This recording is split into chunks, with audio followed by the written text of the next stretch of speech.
امروز میخوایم با همدیگه یاد بگیریم چجوری کمپوت گیلاس درست کنیم و از همه مهمتر چجوری موندگارش کنیم که بتونیم تایم طولانی ازش داخل یخچال یا بیرون یخچال نگهداری کنیم. بریم که با هم یاد بگیریم. سلام، امیدوارم که حالتون خوب باشه. امروز میخوایم با همدیگه داخل خونه کمپوت گیلاس با ماندگاری بالا درست کنیم. این کمپوت گیلاس خیلی راحت حاضر میشه، ماندگاریش هم زیاده. بریم که با همدیگه یاد بگیریم. برای آب کمپوتمون من اینجا به ازای هر یک لیوان آب به اندازه 1.5 قاشق غذاخوری تا 2 قاشق غذاخوری بهش شکر اضافه میکنم. حالا باز بستگی به گیلاستون داره که چقدر شیرینه یا مثلا حالا بیمزه هستش و اینکه خودتون چقدر شیرین دوست دارید. اندازه‌ش رو دست خودتون هست، ولی این یه اندازه نرمالی هستش که من انجام دادم. آب جوش، اینجا آب جوش داریم، با این شکر مخلوطش میکنیم و بقیه مراحل.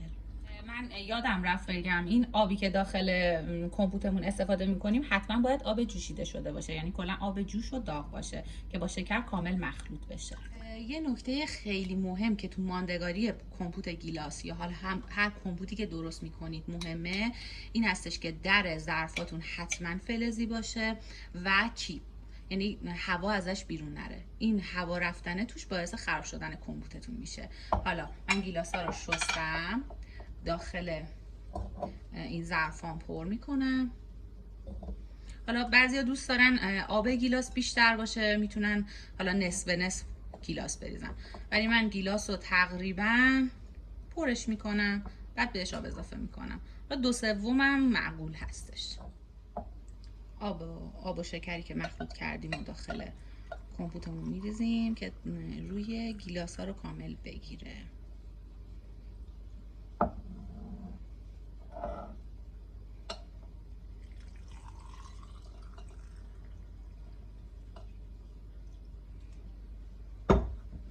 بعد در به اینا هر چقدر میتونید صفر ببندید.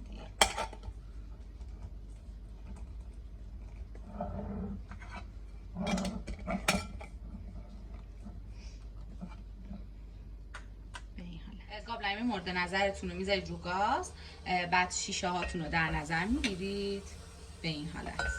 بعد تا 2/3 شیشه ها داخلش آب میریزید. فقط آب رو میذارید جوش بیاد، بعد شیشه رو داخلش قرار میدید. من الان آب رو میریزم که اندازه آب شما ببینید چقدر. ببینید دقیقاً 2/3 شیشه ها روش آب ریختم. حالا شیشه ها رو ور میدارم، میذارم که آب به جوش بیاد، بعد دوباره شیشه رو داخلش قرار میدم.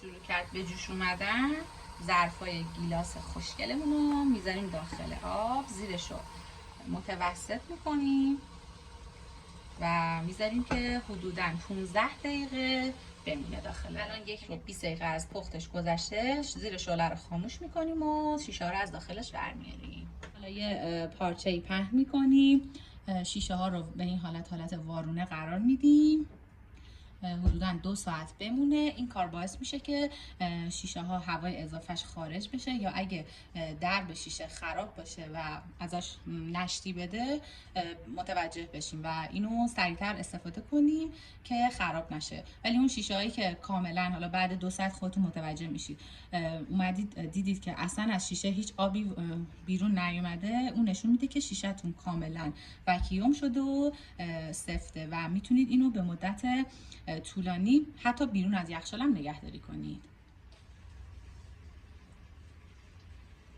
الان حدوداً 2 ساعت از اینکه این شیشه ها رو وارونه کردیم گذشته و هیچ هوایی یا آب کمپوتی خارج نشده، بس نشون میده که این شیشه ما سفت وکیوم شده و میتونید به مدت طولانی حتی خارج از یخچال هم نگهداری کنید.